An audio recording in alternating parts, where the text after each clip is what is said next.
Hello there everyone. So, quick bit of behind the scenes here. This is the second time I've tried to record this.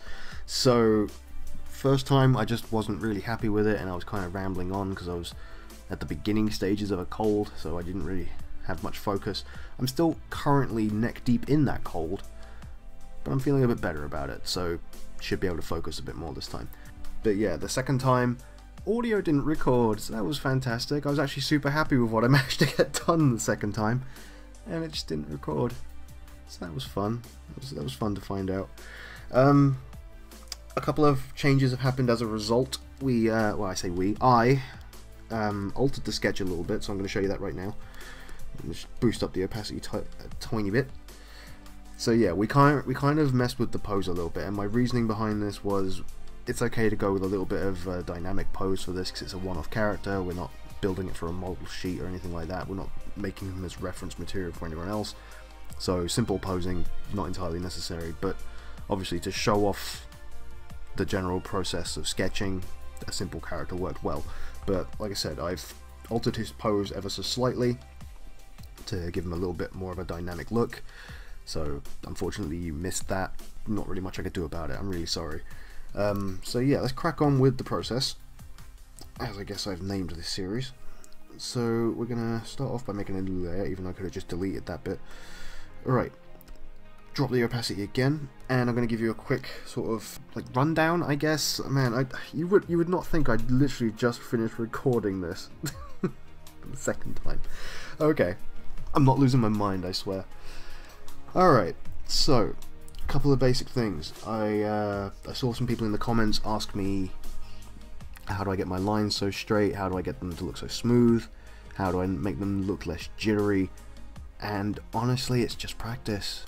I wish I had some other advice for you. I wish I had like the, you know, the right thing to say for you, you know. But unfortunately, I just don't. It's just practice. I'm just, you know, I've been doing this for years now. Like, I've been doing this since I was a kid, so yeah, that's about it. Like, it's just practice and confidence and comfort, really. There's no real mantra that I could be telling you. There's no, like, oh, you know, do 500 push-ups a week or whatever.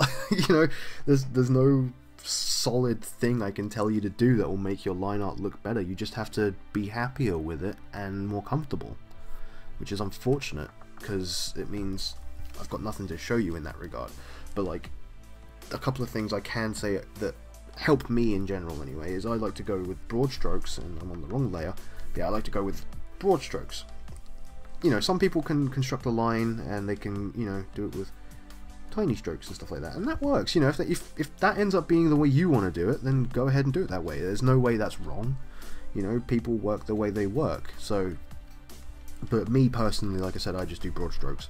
And I've been doing it for so long that I've got so much confidence surrounding doing that, you know, my lines come out reasonably straight and not so wobbly.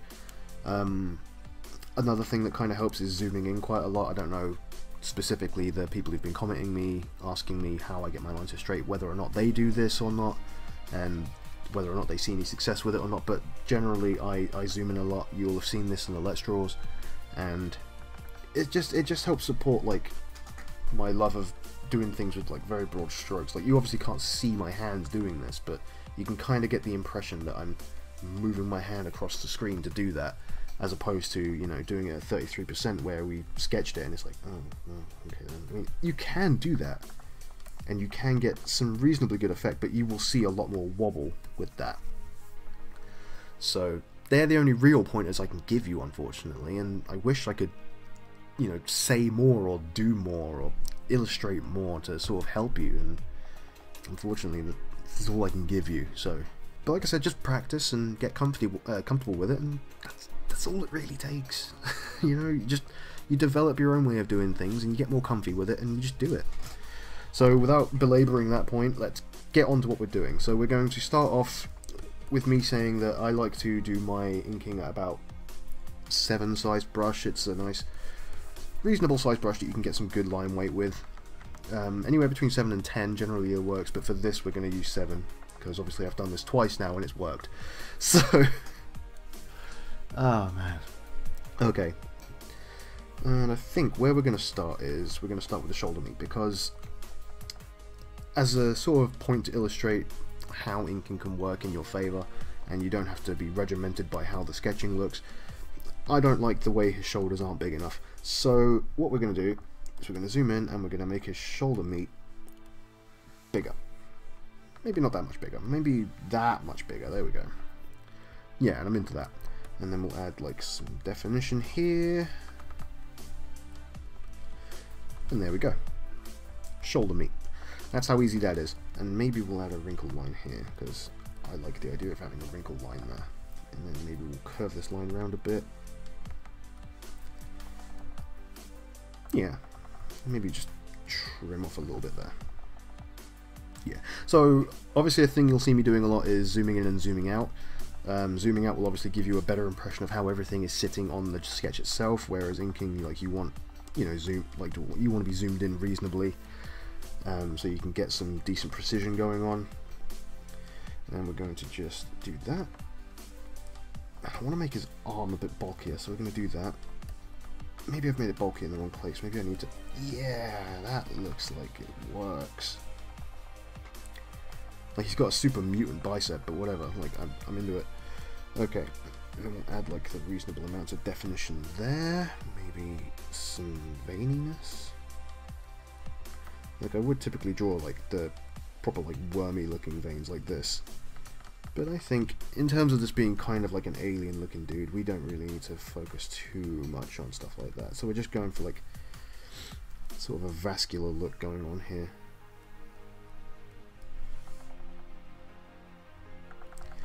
Maybe like some hint of stretching and maybe some tension going on here and here. Yeah, there we go. It's got some good arm meat going on there, even if it does look a bit mutant.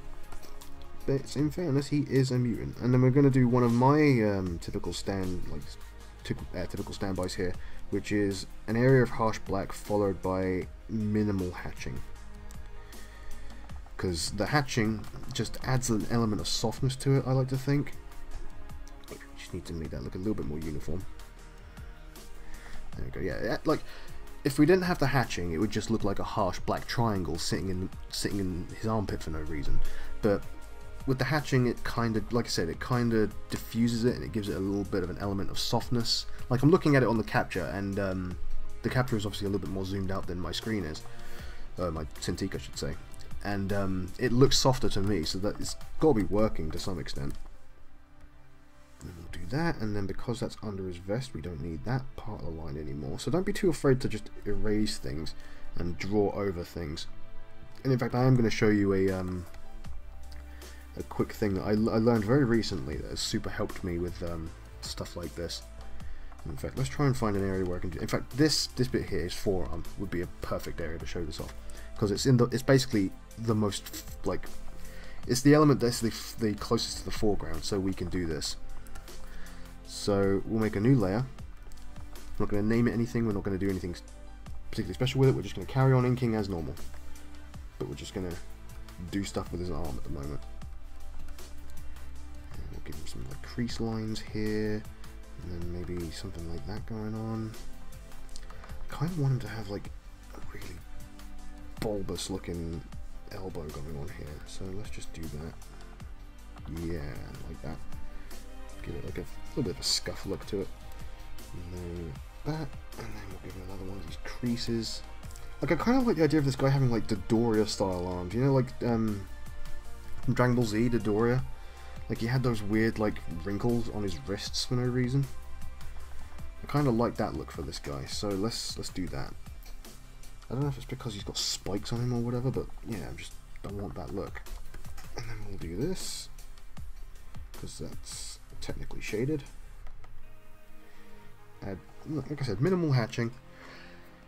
And then yeah, so because this is on like this layer, I didn't really do a good job of illustrating what I was going for here, but basically, let's say this vest line has gone out like that. And because we've done this on this, because we've done his arm on this layer, we could just delete that and not worry about anything that's underneath it. So that's a benefit of digital that I could have done a way better job of showing off, and hopefully I will get an opportunity to show you a better version of what's going on there. So let's go back to the arm layer, and then we'll draw in his spikes, which I think I want to change up where that curve is, because I think that'll work better if we do it like that. Or will it actually? Let's actually see how that looks first, and then we'll decide. Actually, yeah, with that longer line there, that looks way better. Okay, so what we'll do is do that. Oh, actually, does that look better though? Maybe it doesn't need the curve at all. We should just like, add bumps. Yeah, there we go. That works. So yeah, your sketch is not set in stone. You don't have to follow it like it's the Bible. Like it's, you know, it's your guideline. You created this. Feel free to change it however you want. You know, like Bob Ross is always saying, or was always saying, you know, just it's your world, man. Just do what you want with it. Obviously, that's not exactly how he said it, but do some tension lines there, and yeah, I'm into that. Okay, so here's a better opportunity for me to showcase what I was talking about. So obviously there are some face details underneath his arm, and we can just do this. We don't have to like stop dead or start from here and sort of ruin the flow of the overall shape of him. We can just you know, we can just do what we want with him, really. And then whether that line ends up going over the hand or not is not a big deal, because we can literally just delete that and it's gone, and it looks like it was intentional, which is great, because that's how you always want to make it look. Get better at hiding the crimes. And then we'll do his lips. This one's obviously going to be a bit bigger than the other one, and maybe we'll do like, yeah, a bit of a lump sort of there. And that's obviously the lip as well, and that's the corner of his mouth. And then we'll do this, make it look like he's breathing out a little bit. And then this is a lip as well. Maybe we need to do something about that bit. Yeah, there we go. Showcase it. That's a lip a little bit by doing like some lines on it.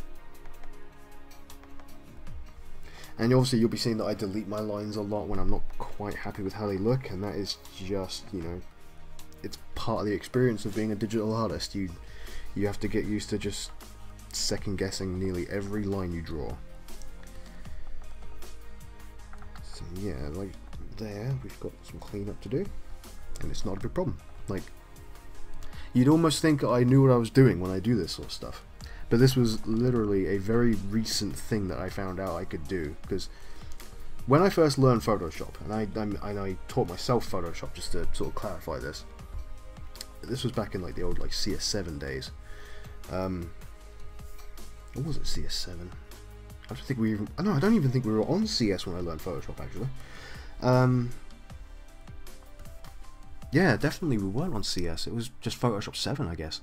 But you know, I taught myself this, like how to use this program, I should say, and layers was one of the harder aspects of it, because I just couldn't wrap my head around all of it, you know, because I was so used to just drawing stuff on paper, and it's like, well, okay, well, I do my sketch and I do the colors, I guess, next, because like, you know, kids don't really focus on like inking and stuff like that all that much. But yeah, it took me a long while to wrap my head around the layers thing. Which I guess is kind of embarrassing to admit, because it's a very easy thing when you really think about it. Like, it's just doing things in the order you mean to do them and then layering them as such. Whatever, I got round to it eventually. I'm going to make his nose pointed, I think. Yeah, I like that.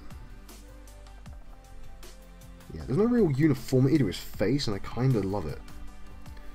Like, he's clearly the kind of guy who's taken so many lumps that his face is actually a different shape entirely underneath all of the lumps. But yeah, like I said, it took me a long while to learn this program, and layers was the hardest part to learn and that sort of stuff. But there's still like so many other tricks that I'm still learning, because obviously self-taught, never really done any sort of formal education on this sort of thing. And you know, even with formal education, like I went to college to learn art years back, and the guy that they had teaching us digital art didn't know what he was talking about. It was amazing. Like, he honestly had no idea what he was doing, and I ended up teaching them. Like, I ended up teaching my class because I knew more about Photoshop than he did somehow, even though he was literally a college tutor. But, you know, that's how that works, you know, like, stuff about the program changes all the time, you learn new things, you forget new things, some things you knew suddenly become obsolete and not part of the program. Thank you, Adobe. But yeah, you know, like, there's no shame in not knowing every trick there is to these sort of programs. And with that little section of rambling out of the way, I think what I'm going to do is, this is what I did with the last recording as well, I'm going to probably do the rest of this off camera, because for real, I think I've basically shown you every trick I have anyway. Like, inking is not that impressive. It's something you can get super good effects with, especially if you're like professional grade inking. I'm more of a hobbyist, so I don't really have that many tricks up my sleeve. I can't really say like, oh, you know, this is the one and true way to do this. Sorry, dealing with my nose a second there. You know, so literally I think I've shown you everything there is for me to show you, like, in terms of my personal process. So, like I said, I'm probably going to finish this off screen, and next time we'll be doing colouring, which I'm actually super eager to show you, because I love the colouring process, especially the way I figured out how to do it over the years. Obviously, you guys are probably, like, there's a fair few of you that probably will not be very happy with me just cutting out barely halfway through, but, like I said, there's just not much else to show you. Like, I can't really continue to talk over a whole lot of this, you know, and I've already been rambling a little bit, and I'm still doing it. So, like I said, I'm going to call it quits here. Not so much call it quits, but I will carry on doing it off camera. I will catch up with you guys in the next episode, and like I said, colouring will be an interesting episode for me to talk about, because there are a lot of different ways to do that, and it's not actually as intensive as it looks. So yeah, hopefully you guys are okay with me doing this. Obviously this is the third time even. Yeah, third time I've recorded this, and my chest is starting to hurt from my cold and talking and all that, so I don't want to go too much further on with this. So hopefully you guys understand. I will see you in the next episode, and yeah, hope you've enjoyed. Thanks for watching.